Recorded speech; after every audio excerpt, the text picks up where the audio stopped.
엘리바스의 무차별 폭격, 엘리바스의 무차별 폭격이라는 제목으로 말씀 전하기 원합니다. 피카소의 대표 그림 중에 게르니카라는 그림이 있습니다. 이 그림은 스페인 내정 당시 독일의 무차별 폭격으로 1540명이 희생된 소도시 게르니카의 참상을 피카소의 특유한 입체파 양식으로 그린 대작입니다. 그 말 그대로 무차별 폭격의 참상을 잘 보여주는 그림이라고 할 수가 있습니다. 한 번 더 클릭해 볼래요? 이 그림이 스페인의 게르니카 마을이 이 독일에 의해서 무차별 폭격을 당한 폐허가 된 이 도시의 모습입니다. 이러한 이 그림을 피카소가 보고 자신의 이런 입체파 양식의 독특한 그러한 이 그림을 그렸는데, 이 게르니카라는 이 그림이 여러 나라를 이렇게 돌아다니면서 스페인 내전에 있었던 그런 이런 참상이 어느 정도로 심하였는가라는 것을 이 그림을 통해서 많은 사람들에게 보여주었던 것을 볼 수가 있어요. 그러니까 말 그대로 무차별 폭격, 노인이나 어린이나 전혀 구분하지 않고 이 소도시 전체의 폭격이 가해줌으로 인해서 이 1540명이라는 그 어린아이를 포함한 많은 인명이 살상당하는 그러한 일이 있었던 것이죠. 그런데 오늘 본문에서도 욥을 향한 엘리바스의 무차별적인 이 정죄의 폭격이 가해지고 있는 것을 보게 됩니다.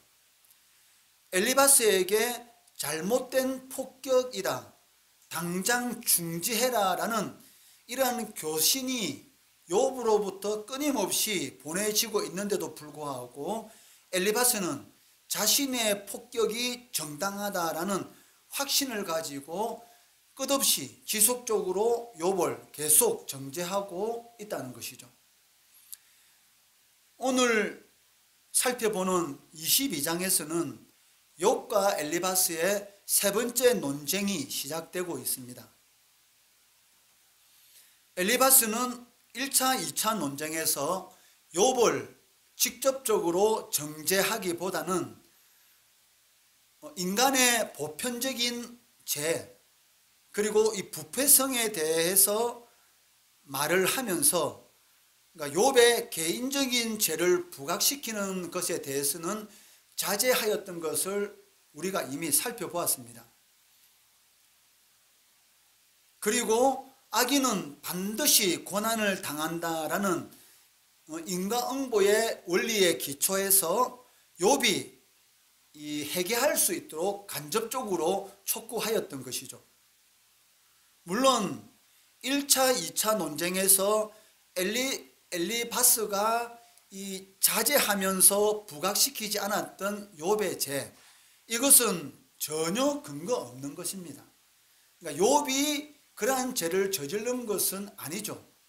엘리바스의 생각에 욥이 당하는 이런 고난의 그 모습을 보니까 분명히 욥이 숨겨놓은 죄가 있을 것이다 라고 생각해서 추측하는 죄인 것이지, 실질적으로 욥이 그러한 죄를 지은 것은 아니라는 것이죠. 그러나 오늘 22장의 세 번째 논쟁에서는 자신이 생각하고 있는 이 욥의 죄에 대해서 구체적으로 지적하고 욥에 대해서 신성모독하는 자다, 악을 행하는 자라고 단정하고 있다는 것입니다. 한마디로 이제는 앞뒤 따지지 않고 욥에 대해서 정죄하는 이 무차별의 폭격을 가하고 있다는 것이죠. 아마 엘리바스의 이러한 강경한 행동은 친구들 중에서 가장 연장자로서 친구들의 권면에 대해서 계속 거부하는 욥에 대한 이런 큰 불쾌감이 한몫했을 것입니다. 엘리바스는 욥의 죄악에 대해서 두 가지를 제시합니다. 첫째는 1절에서 11절까지 기록되어 내용으로 부요하고 신분이 높은 자들이 저지르긴 쉬운 그러한 죄목에 대해서 말을 하고 있는데, 그 내용들을 살펴보면 가난한 자들로부터 욥이 재물을 착취하였다라고 말을 하고 있고, 굶주린 자와 나그네를 외면하였다, 부정한 방법으로 토지를 획득하였고, 고아와 가부 등 힘없는 사람들을 억압했다라고 말을 하고 있다는 것이죠.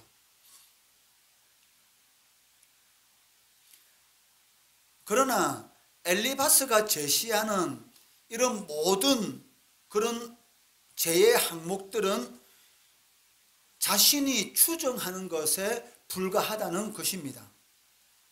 왜냐하면 그래야지만이 자신이 확신을 가지고 말하는 인과응보의 원리, 악인은 반드시 고난을 당한다라는 이것이 정당화되기 때문인 것이죠.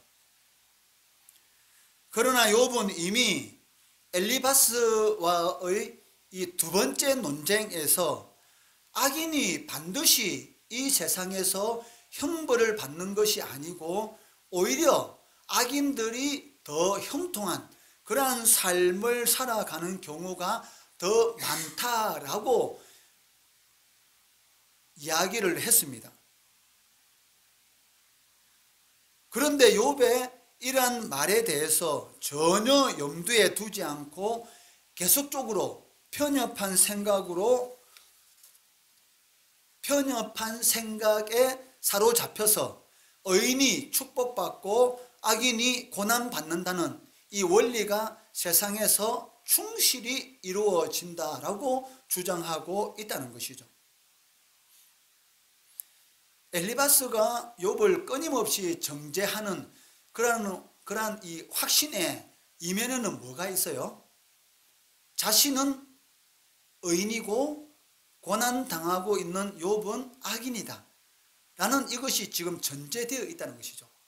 나는 고난을 당하지 않으니까 의인이고 너는 고난을 당하고 있으니까 악인이다 라는 그러한 것을 전제하면서 이야기하고 있다는 것입니다. 이를 통해서 우리가 알 수가 있는 것은 타인을 정죄하는 것이 얼마나 그 사람을 교만하게 하는지를 알 수가 있습니다. 그러나 성경은 뭐라고 말씀하고 있습니까? 교만은 패망의 선봉이요 거만한 마음은 넘어짐의 앞잡이니라 라고 말씀하고 있다는 것이죠. 타인을 함부로 정죄하는 이것은 자신을 교만하게 하는 것이죠. 왜냐하면 타인을 정죄하는 그 내면에는 나는 의인이고 너는 악인이라는 이러한 생각이 깔려 있기 때문입니다. 그러나 그러한 자들에 대해서 하나님은 무엇이라고 말씀하셨습니까? 패망의 지름길이다 라고 이렇게 말씀하고 있다는 것입니다. 엘리바스가 말하는 욥의 두 번째 제목은 12절부터 20절까지의 내용인데 욥이 하나님을 모독했다는 것이죠. 그 근거로서 엘리바스는 욥이 전지전능하신 하나님의 통치가 인간 세상에는 미치지 못하는 것처럼 말했다라고 이야기하고 있습니다. 13절, 14절 말씀해 보시면 그러나 내 말은 하나님이 무엇을 아시며 허감 중에서 어찌 심판하실 수 있으랴. 빽빽한 구름이 그를 가린즉 그가 보지 못하시고 둥근 하늘을 거니실 뿐이라 하는구나 라고 말을 하고 있습니다. 엘리바스의 이 말은 무슨 말입니까? 하나님은 인간 세계를 통치하지 아니하신다라고 욥이 말을 했다라는 것이죠. 그러나 욥은 어느 곳에서도 하나님의 주권이나 통치를 인정하지 않은 적이 없다는 것입니다. 심지어는 욥 자신이 당하고 있는 이 고난까지도 하나님께서 하셨다, 하나님의 역사의 결과로 인정하고 있다는 것이죠. 욥기 19장 6절 말씀 같이 읽어볼게요. 시작. 하나님이 나를 억울하게 하시고 자기 거물로 나를 애워 사신 줄을 알아야 할지니라. 욥은 엘리바스가 하는 말하고는 정반대로 자신이 당하는 이 모든 고통을 누가 하셨다? 하나님이 하신 것을 알아야 할 것이다 라고 말을 하고 있습니다. 이를 통해서 우리가 알 수 있는 것은 욥은 절대로 하나님의 주권이나 통치에 대해서 인정하지 않은 적이 없다는 것입니다. 다만 욥은 알 수 없는 이 고난 앞에서 하나님의 섭리를 이해하지 못하고 있기 때문에 그 일에 대해서 힘들어하고 고통스러워하는 그런 말을 거듭하고 있을 뿐이라는 것이죠. 그런데도 엘리바스는 욥이 마치 하나님을 모독한 것처럼 왜곡, 인용하고 있다는 것이죠. 그리고 하나님을 모독하다가 망한 악인들의 길로 욥이 가고 있다라고 정죄하고 있습니다. 또한 하나님의 재앙을 당하여 사람들에게 조롱당하는 것이 당연하다고까지 욥을 몰아붙이고 있다는 것입니다. 19절 20절 말씀 함께 읽겠습니다. 시작. 의인은 보고 기뻐하고 죄 없는 자는 그들을 비웃기를 우리의 원수가 망하였고 그들의 남은 것을 불이 삼켰느니라 하니라.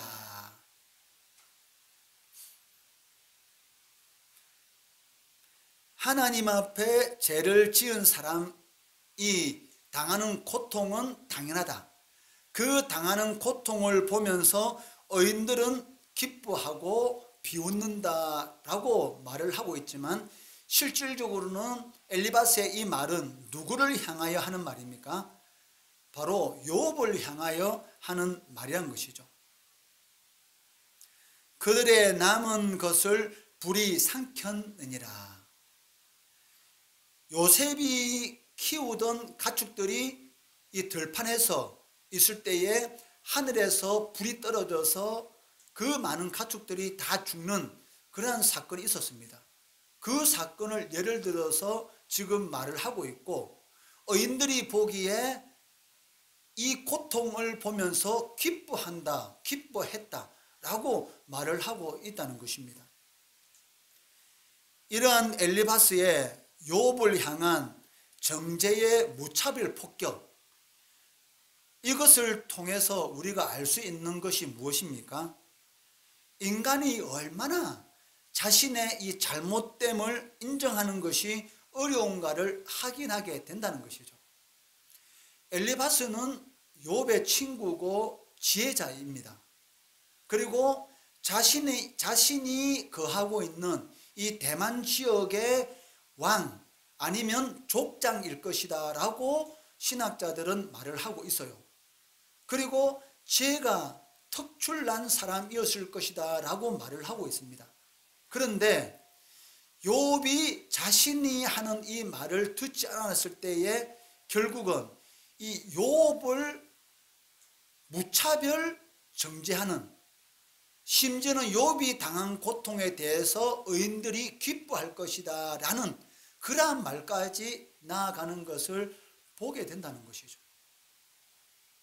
그러니까 자신이 잘못된 부분이 있으면 그것을 고치려고 해야 되는데도 불구하고 자신이 잘못된 부분을 인정하고 바꾸는 것이 얼마나 어려운지, 더 심해지면 심해졌지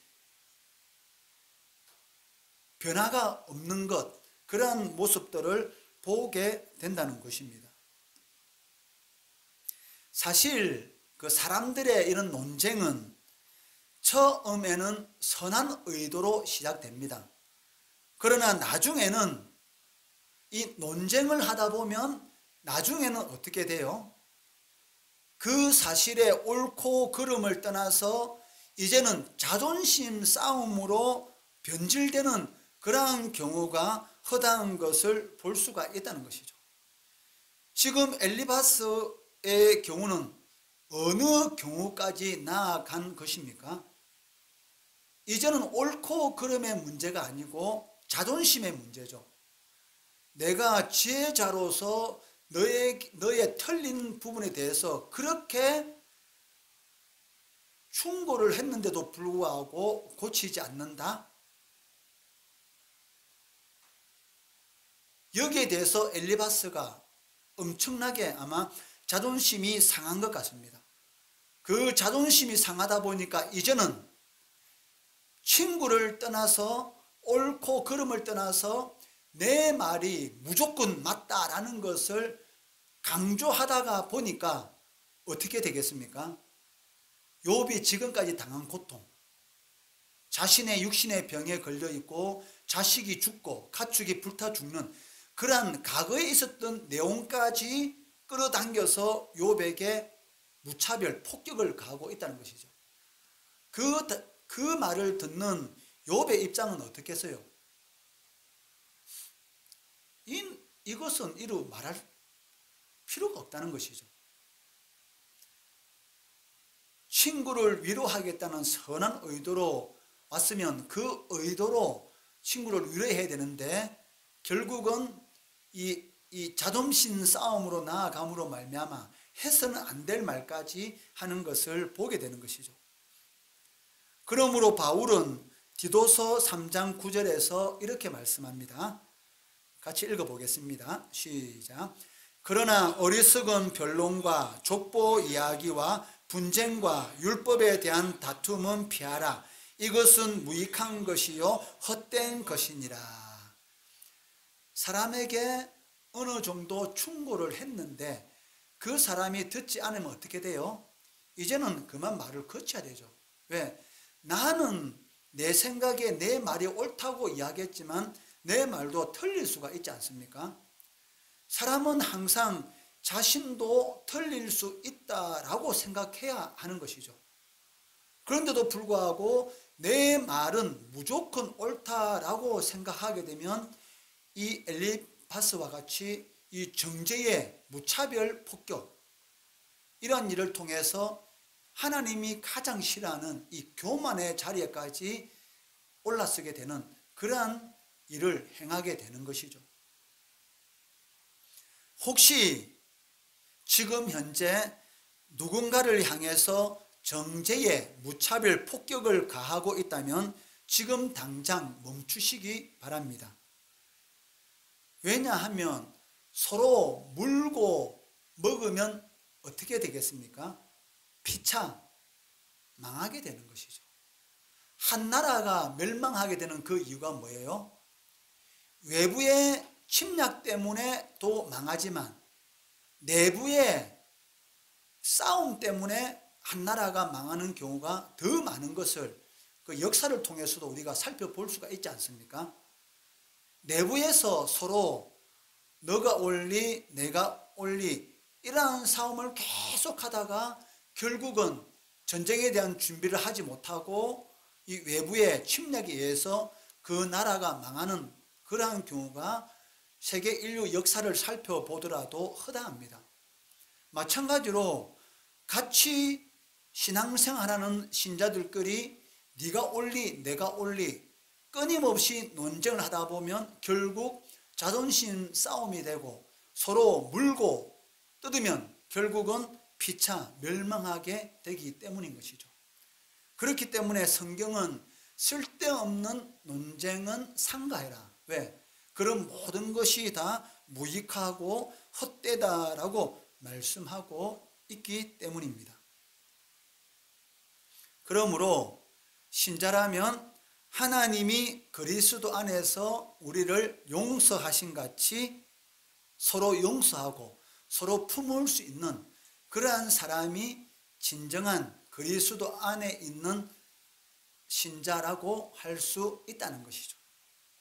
이러한 모습을 통해서 우리가 예수 그리스도 안에 있는 사람이다라는 것을 서로 증거하며 하나님께 영광 돌리는 성도 되시기를 주의 이름으로 축원합니다. 기도하겠습니다.